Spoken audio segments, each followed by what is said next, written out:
말씀의 식탁 하루 한 장 여호수아 묵상 여호수아 제9장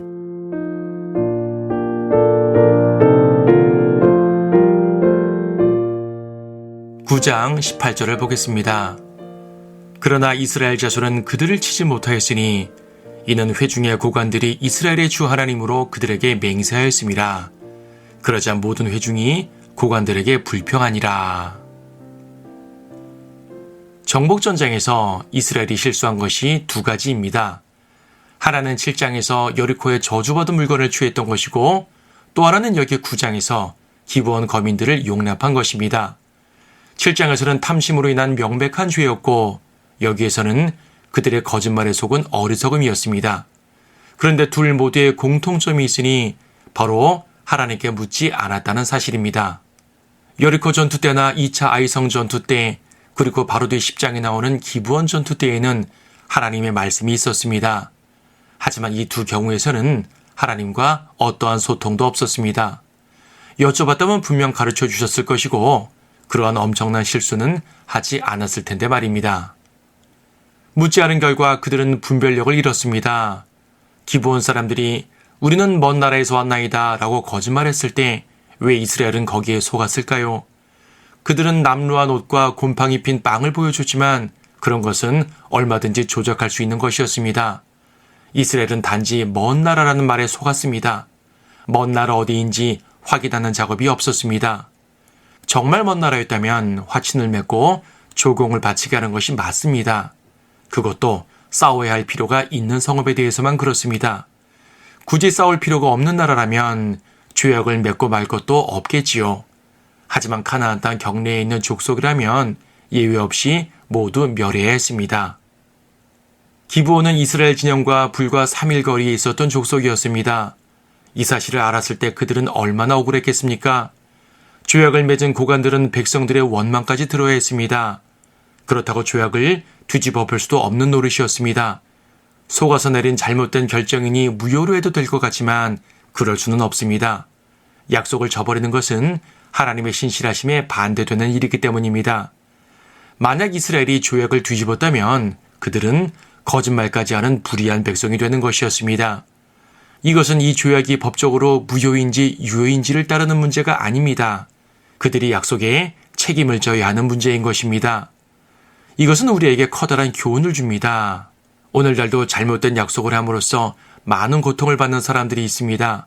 따라서 약속은 신중히 해야 합니다. 그것이 영적인 문제라면 더욱더 그렇습니다. 한편 기브온 거민들은 지혜롭게 행함으로써 목숨을 건졌습니다. 마치 라합이 지혜롭게 행한 것과 같습니다. 하지만 둘은 차이가 있습니다. 라합은 명백하게 이스라엘 편을 들므로써, 즉 하나님께 나아옴으로써 구원을 받았지만 기브온 거민들은 속임수로 목숨만 부지했습니다. 라합은 그리스도의 계보에 들기까지 복을 받았지만 기브온은 이스라엘의 올무가 되었습니다. 둘 다 지혜를 발휘했지만 라합은 위로부터 온 지혜였고 기브온은 땅에 속한 지혜였습니다. 야고보서는 이 땅에 속한 지혜를 정욕적이요 또 마귀적이라고 말합니다. 하늘의 지혜는 복을 가져오지만 땅의 지혜는 성도를 올무에 빠뜨립니다. 중요한 건 이스라엘이 땅에 속한 지혜에 속았다는 것입니다. 그래서 하나님께 기도해야 합니다. 말씀으로서 분별력을 가져야 합니다. 기도와 말씀이 아니면 땅에 속한 지혜를 이길 수가 없기 때문입니다.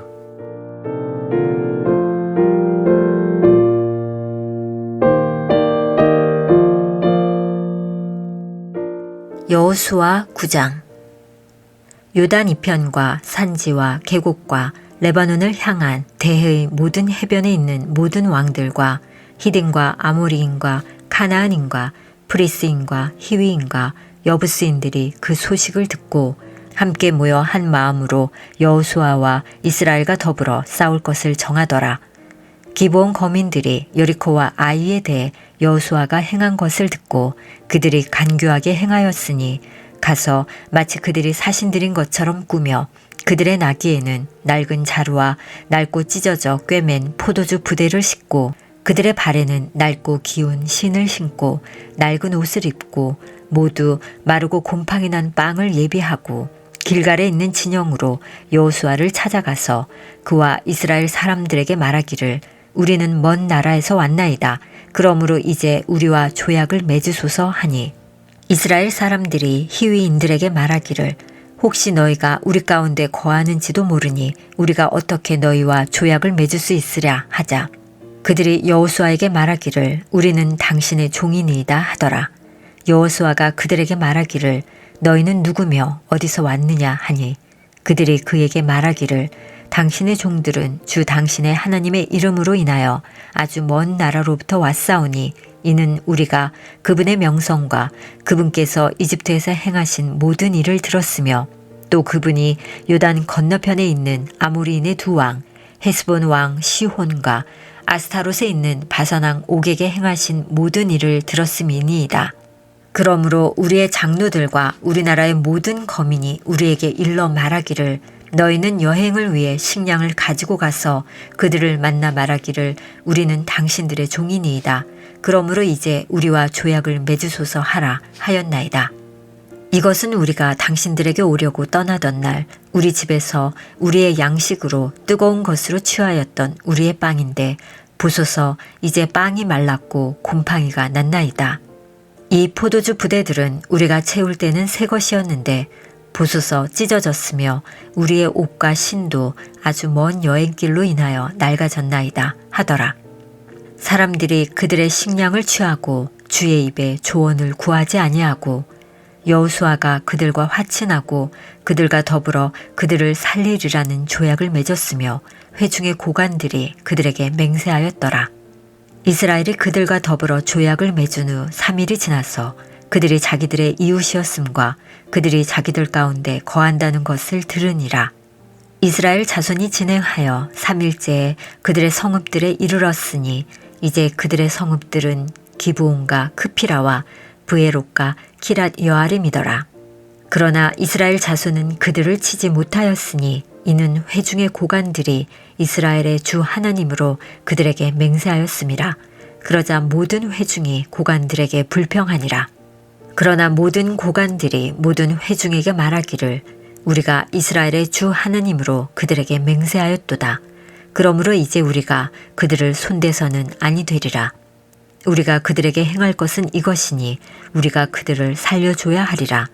그래야 우리가 그들에게 서원한 맹세로 인한 진노가 우리에게 임하지 아니하리라 하며 또 고관들이 그들에게 말하기를 그들을 살려주고 그들로 모든 회중을 위하여 나무 패는 자와 물깃는 자가 되게 할지니라 하고 고관들이 그들에게 약속하였던 대로 하였더라.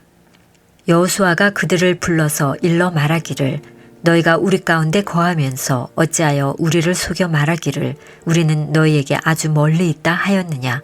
그러므로 너희는 이제 저주를 받아 너희 가운데 종에서 풀려날 자가 없으리니 내 하나님의 집을 위하여 나무 패는 자와 물깃는 자가 되리라 하더라. 그들이 여호수아에게 대답하여 말하기를 주 당신의 하나님께서 그의 종 모세에게 명하여 모든 땅을 당신들에게 주고 이 땅의 모든 거민을 당신들 앞에서 멸하라 하신 것이 당신의 종들에게 분명히 들렸기에 우리는 당신들로 인하여 우리의 생명을 잃을까 몹시 무서워서 이같이 행하였나이다. 이제 보소서 우리가 당신의 손안에 있나이다. 당신이 우리에게 행하기에 좋고 옳은 대로 행하소서 한지라. 여호수아가 그들에게 그대로 행하였으니 그들을 이스라엘 자손의 손에서 구해내어 죽이지 아니하였더라. 그날로 여호수아가 주께서 택하시는 곳에서 그들을 회중과 주의 제단을 위하여 나무 패는 자와 물깃는 자로 삼아 오늘까지 이르니라.